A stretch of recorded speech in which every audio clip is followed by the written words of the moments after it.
21 ऑगस्टला केंद्रीय मंत्रिमंडळाचा विस्तार होण्याची शक्यता, सूत्रांची माहिती. मंत्रिमंडळ विस्ताराकडे संपूर्ण देशाचं लक्ष.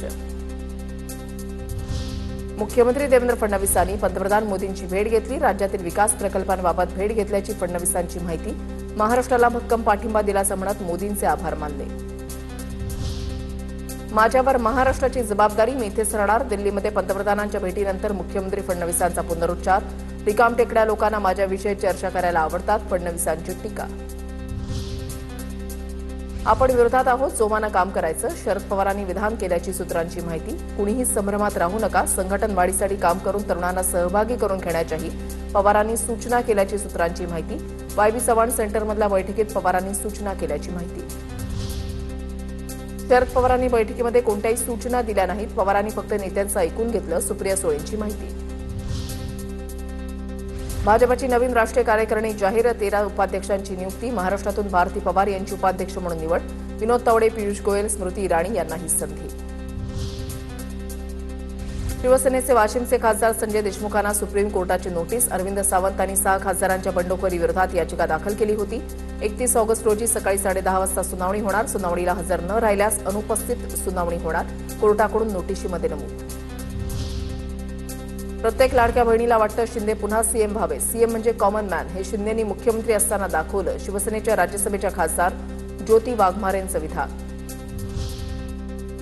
मुख्यमंत्र्यांनी महाराष्ट्रामध्ये भ्रष्टाचाराचा जामनेर पॅटर्न आणलाय. संजय राऊतांची टीका. रस्त्यांची कामं कुंभमेळ्यासाठी करताय की कमिशनसाठी? संजय राऊतांचा फडणवीसांसह गिरीश महाजनांना सवाल. तर राऊतांना काय बडबड करायची ती करू द्या, गिरीश महाजनांचं प्रत्युत्तर. आता पाहूया टॉप 9 मोठ्या राजकीय बातम्या.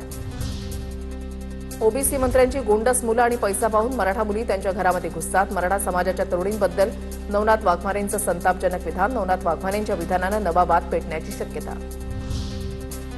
वाघमारेंसारख्या लोकांना आम्ही मोजत नाही, लेकाबाळींवर बोलणाऱ्या लोकांना आम्ही बघतही नाही. जरांगेंचा हल्लाबोल. आजवर मी कोणाच्याही लेकीबाळीला बोललेलो नाही. इज्जत घालवायची आणि माफी मागायची, जरांगेंची प्रतिक्रिया. नवनाथ वाघमारेंच्या वक्तव्याचं समर्थन करणार नाही, पण तुम्ही बोलता तेव्हा सहन करायचं आणि दुसऱ्यानं बोललं की हा आक्षेप घ्यायचा, हे योग्य नाही. ओबीसी नेते लक्ष्मण हाकेंची नवनाथ वाघमारेंच्या वक्तव्यावर प्रतिक्रिया.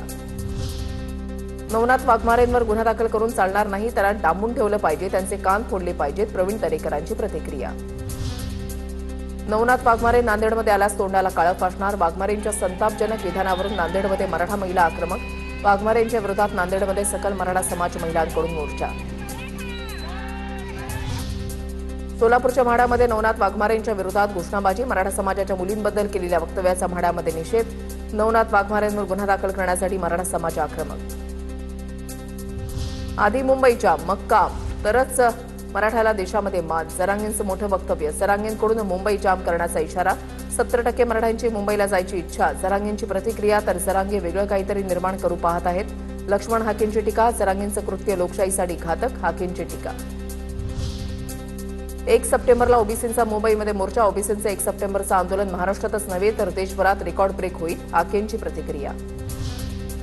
रायगडच्या पालकमंत्रीपदाची धुरा अखेर भरत गुवावलेंच्याच हाती. तर नाशिकच्या पालकमंत्रीपदी गिरीश महाजनांचं नाव जाहीर.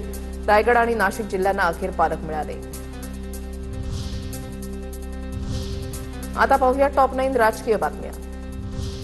दोन्ही राष्ट्रवादी एकत्र याव्यात अशी दादांची इच्छा होती, मीही तसंच बोलले होते. सुप्रिया सुळेंची प्रतिक्रिया. मात्र एनसीपी नेत्यांच्या मनामध्ये तसं नाही, हे समजल्यानं त्यावर पडदा पडला. दोन्ही एनसीपी एकत्र येण्याच्या प्रश्नावर सुप्रिया सुळेंचं वक्तव्य. वंदे मातरम गीताचा अपमान करणं म्हणजे भारताच्या सांस्कृतिक अखंडतेचा अपमान केल्यासारखं. वंदे मातरम गीताचा अपमान करणाऱ्या सोनिया गांधींवर तातडीनं गुन्हा दाखल केला पाहिजे, मंत्री चंद्रशेखर बावनकुळेंची मागणी. गोपीनाथ मुंडेंचा काँग्रेसमध्ये जाण्याचा विचार होता. पृथ्वीराज चव्हाणांच्या दाव्यानंतर महादेव जानकरांचं वक्तव्य. गोपीनाथ मुंडे भाजपच्या जाचाला कंटाळले होते, महादेव जानकरांची माहिती. पृथ्वीराज चव्हाणांच्या डोक्यावर परिणाम झाला. पृथ्वीराज चव्हाणांना गांभीर्याने घेऊ नका, अमित साटम यांची प्रतिक्रिया. तर विकास कामांसाठी पंतप्रधानांची भेट घ्यावी लागते. सर्व राज्याचे मुख्यमंत्री पंतप्रधान मोदींची भेट घेत असतात. फडणवीस आणि मोदींच्या भेटीवर साटम यांचं वक्तव्य. शिवेंद्रराजेंनी साताऱ्याचे पालकमंत्री व्हावं. जयकुमार कोरेंच्या वक्तव्याने राजकीय चर्चेला उधाण. सध्या साताऱ्याचे पालकमंत्री शंभूराज देसाई आहेत. रोहित पवारांसह पवारांच्या राष्ट्रवादीचं शिष्टमंडळ निवडणूक आयोगाच्या अधिकाऱ्यांच्या भेटीला. एसआर प्रक्रियेसाठी वेळ वाढवून द्यावा, रोहित पवारांची मागणी. बिहारमध्ये जे झालं ते महाराष्ट्रात होण्याची रोहित पवारांनी व्यक्त केली भीती. हायकोर्ट लिपिक परीक्षेमधील गोंधळावरून अभिजित दिपकेंचा 7 दिवसांचा अल्टिमेटम. आठवड्याभरामध्ये हायकोर्टानं फेरपरीक्षा घ्यावी, अन्यथा राज्यव्यापी आंदोलन उभारणार. अभिजित दिपकेंसह परीक्षार्थींचा इशारा. अभिजित दिपकेंच्या स्कूल ठीक करो अभियानानंतर शाळेच्या दुरुस्तीला सुरुवात. दिपकेंच्या संतूक पिंपरी गावातील जिल्हा परिषद शाळेची दुरुस्ती सुरू. दिपकेंच्या अभियानानंतर दुसऱ्याच दिवशी शाळेमध्ये सीसीटीव्ही बसवले, खिडकीच्या फुटलेल्या काचाही काढल्या, नवीन काचा बसवण्याचं काम सुरू. राज्यभरात ओबीसी आरक्षित सरपंच पदांची संख्या 512 ने कमी होणार. ग्रामपंचायत निवडणूक आरक्षण 50% अट ठेवण्याचे आदेश. राज्य निवडणूक आयोगाचे ग्रामविकास विभागाला आदेश. ग्रामविकास विभागाकडून 15 जिल्ह्यातील ओबीसी सरपंच पदाचे सुधारित आदेश निर्गमित.